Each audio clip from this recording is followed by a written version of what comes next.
Thank you, Aaron. When I got Siraj's invitation here, for a moment I was wondering that I did so poorly last time that he decided to have me come back and see if I could do a better job again. For, I think, reasons that seem to be to me obvious, I wanted to give you a sense of the reality of where I work and my reality on a daily basis. And so as part of that mission, there will be some slides in the beginning to offer some context, but they're just in the beginning. Please, feel free to look away. But as some of you may know, when I was last here, the story about my journey is that it began really about 8 years ago when I was asked to become the founding director of the trauma service. During my tenure, I was unsettled by an almost exponential increase in the number of children coming in with gunshot wounds to a children's hospital that purported to be the leader in improving child health and was number 3 in the country. And despite that, where I live and where I work, we have the highest infant mortality rate in the state. As a matter of fact, Cuba has a better survival rate. I witnessed a 300% increase in the number of children coming in with gunshot wounds. I needed to start the first obesity weight surgical loss program in the country for children because of the epidemic of obesity in our region. And there was this perfect storm that I, as a physician, had taken an oath to sort of prevent. But what really accelerated me out of the comfort of the operating room and into this work, which I will share with you, is about 5 years ago, a 12-year-old who was shot in the chest, and despite our best efforts, we were not able to save her. And I remember going out and telling the mother that we did everything we could. She didn't suffer. She wasn't in pain. But for me, there was an epiphany in that moment because I realized that even though I did everything I could as a surgeon, that there was much more that I could and needed to do as a physician with the responsibility and with the oath, particularly knowing what can be done. So I stand before you, having listened to a number of speakers, even more convinced that we can make poverty a matter of history, that we can make the violence that actually takes the lives of more children than any single disease or combination of diseases a matter of historical interest in this country. And that's the journey that I want to share with you, with the purpose of, one, engaging you in this work in some fashion, but also to learn from you afterwards during the open space sessions, so that we can, during my lifetime, make this a matter of historical interest.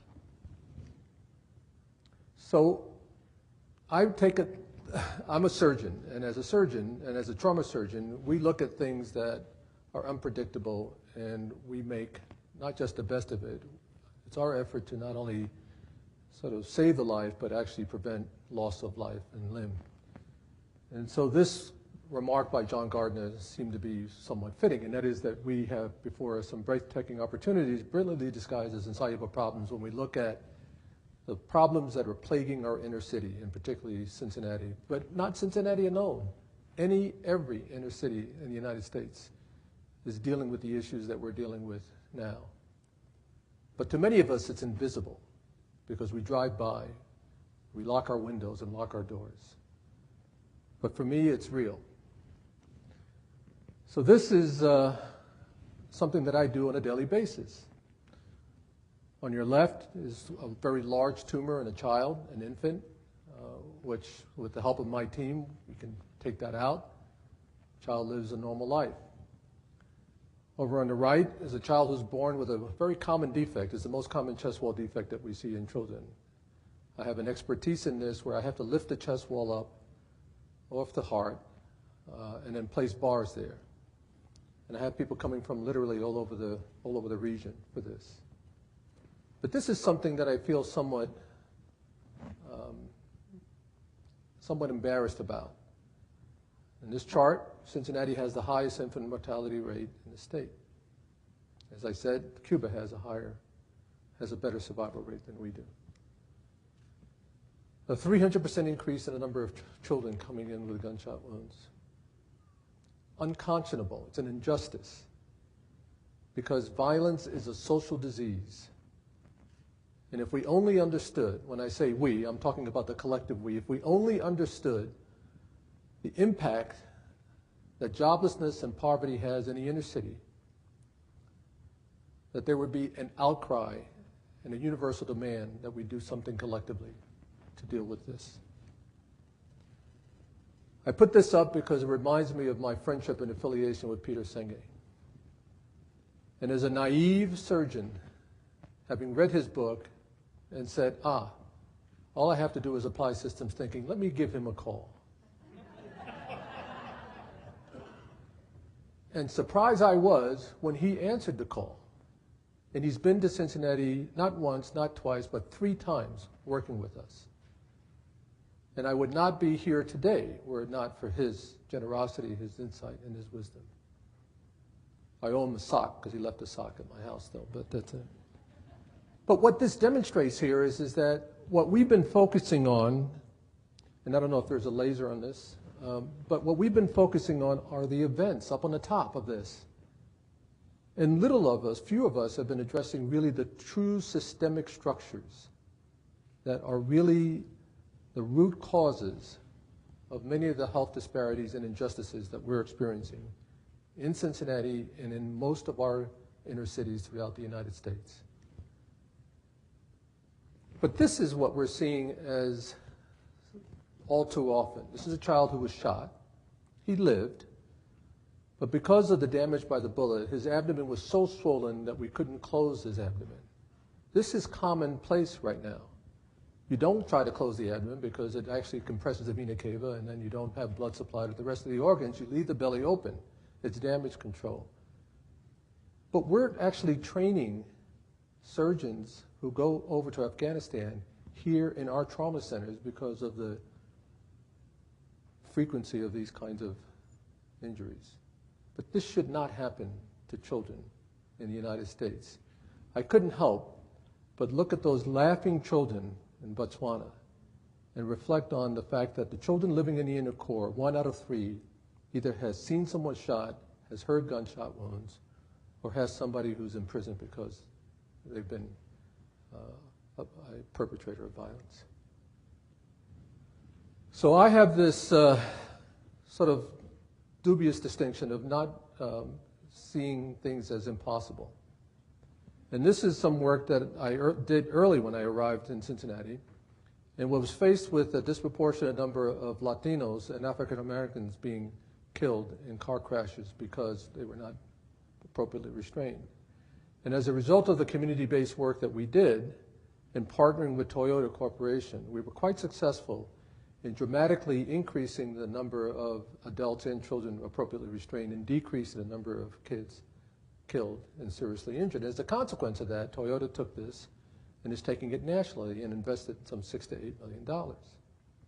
So I'm saying to myself, well, if I got Peter Singer and Toyota and this work, well, I mean, anything is possible. Okay? So this is my operating room today. This is Lower Price Hill. This is one of the most impoverished communities where violence is the norm. This is a playground. These are abandoned houses. This is my operating room today. And this one, you can't see this, but on the top is a mother's plea to find who killed her son. Sadly, these posters are not going to address these issues.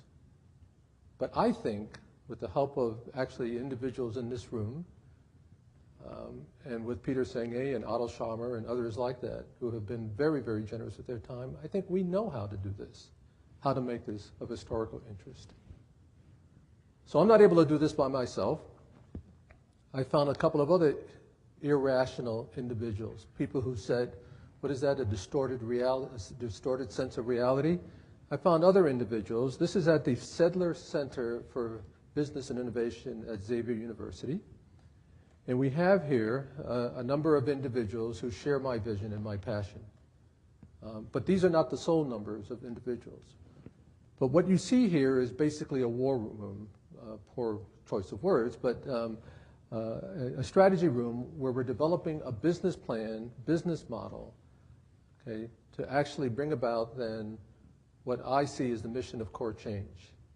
And that is to bring health, peace, and prosperity to all children of all species for all generations by driving economic prosperity into the urban core as the first step in transforming these blighted communities into learning organizations. The same definition that Peter shared. But you know what I found somewhat humbling, and I embark on this work with some trepidation, is that even before Jay Forrester, in his book, Urban Dynamics, said that the crisis in our urban core is the most pressing issue for our nation, there was W.E.B. Du Bois in 1899 who also said poverty in our cities is what really generates the difference between the Negro infant dying out of proportion to the white. This is Michael Porter, with whom we are working, ICIC. Similar refrain. The most pressing problem that this country faces as far as its competitiveness, particularly with the globalization of the economy, is the crisis within the urban core. But this is not something that's just unique to people that look like me.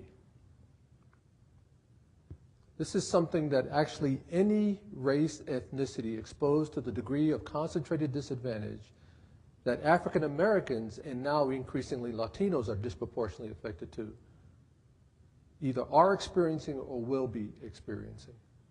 And as we look at the growing income gap, the growing gap in income inequality, I would submit that there will be other classes that would be subjected to this, giving us all pause, but also presenting a call for action. Because we're in this all together. Okay? That plight in the inner city is affecting the global competitiveness of this country. This is what some of the most brilliant business thinkers, like Michael Porter, have been saying for decades. So how do we break then this clearly interrelated, linkage, interdependent cycle of poverty and disease? Well, first off, we need to look at the structure. That's systems thinking. But I would be foolish if we didn't also pay attention to the culture. There are generations and generations and generations of people living in poverty, and as a consequence of that, there is meaning-making and sense-making that we need to confront directly. And so the work of Core Change is not dealing just with the structure, which I will somewhat elaborate, but also dealing with the culture. And how we do that arguably may be the most challenging one. Because when you grow up in poverty, and your mother is in poverty, you have no social mirrors to sort of reflect what should be. It's very challenging, but not impossible. And I'll touch on that as well. So we need to understand then poverty as a structured evil. It just doesn't happen. Okay? It is something that the system is perfectly designed to create. And in this instance, it's the rapid disappearance of blue-collar jobs that many from the sort of middle passage, as we call it, left the plantations and headed up north, or to California, or to the East Coast, seeking a better way of life. So the other person that's part of this circle of individuals helping us is a gentleman named William Julius Wilson. I don't know how many of you are familiar with his work, but he's arguably the most famous contemporary urban sociologist who put really on the table for conversation the fact that it's not just race, but it is indeed the disappearance of work, and that is indeed the root cause. And unless we then innovatively, creatively then address this, that we're going to be 20 years from now, another book coming out by one of you perhaps, talking about the plight in the urban core. Well, this is courtesy of our friends here at Systems Thinking Collaborative, now known as Leverage Networks. Chris is here. And what we did is we asked that group, extraordinary young ladies, to say, well, look, let's take the literature, the available literature, what we know, what we can sort of exploit.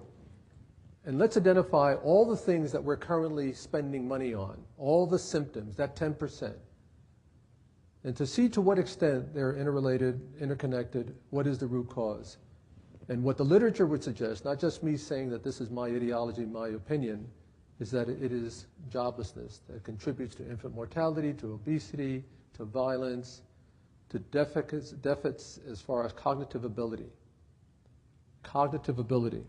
We're talking about education. What we now know from available neuroscience literature, PET scans, functional MRIs, is that poverty is like lead poisoning as far as its effect on the developing brain.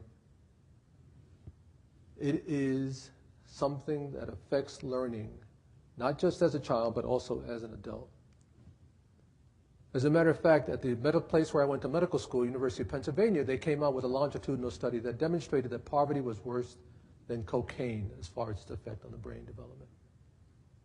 Worse than cocaine. It is for a lifetime.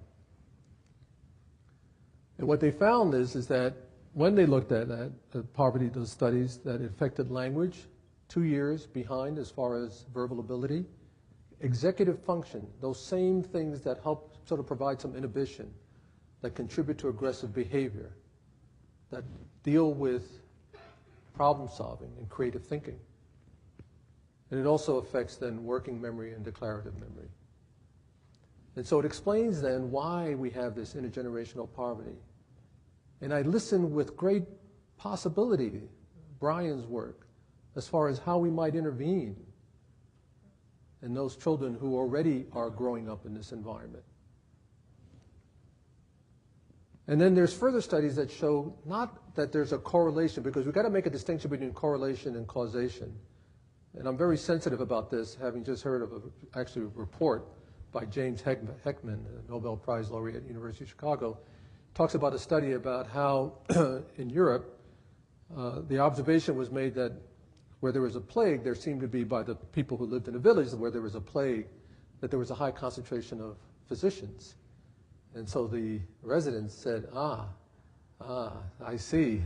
And so they killed the physicians because they mixed up correlation with causation. This is causation, that growing up in inner city poverty results actually in intergenerational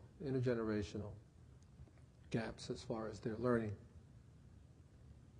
More than just race, a study by Rob Sampson, who's now the head of the sociology at Harvard, where he looked at the correlation between disadvantage and violence in 2 cities, Stockholm, Sweden, and Chicago. Correlation as far as the prevalence of violence directly associated then with the degree of concentrated disadvantage. So what about poverty? And the question I get asked, well, you know, there are more poor in rural United States. Well, this is true. But what the studies show, okay, is that there is no population that has a degree of sort of concentrated disadvantage, as this study shows, as minority blacks that are typically segregated in urban core. And that degree of concentration is something then that I think contributes to the disproportionate numbers that are involved in the violence and the fatherless homes and things of that nature. So how do we break this cycle? Well, from working with Michael Porter's group, talking with them, we're going to look at how we might use business, yes, capitalism, for actually then reversing what we're seeing and presenting to business owners the rationale that it's in their best interest that the neighborhoods within where they work and live, that surround their businesses, are better served if they were more flourishing and thriving communities, and how we might go about doing that.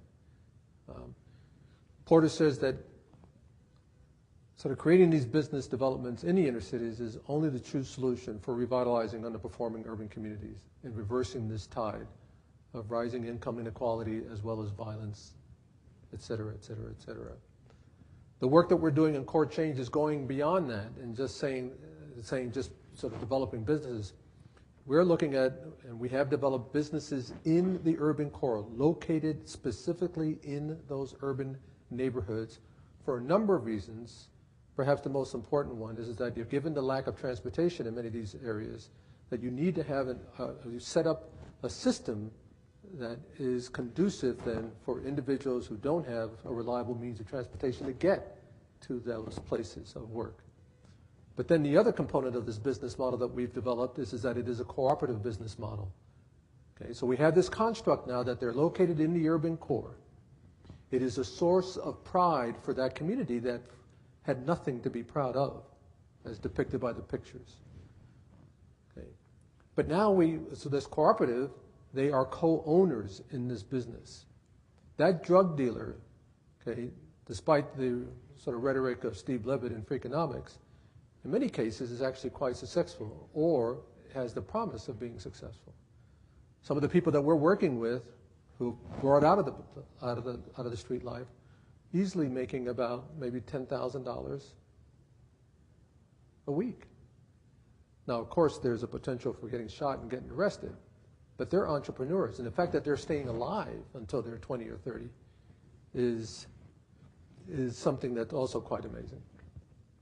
So we're looking at then, those are the components then of this business model.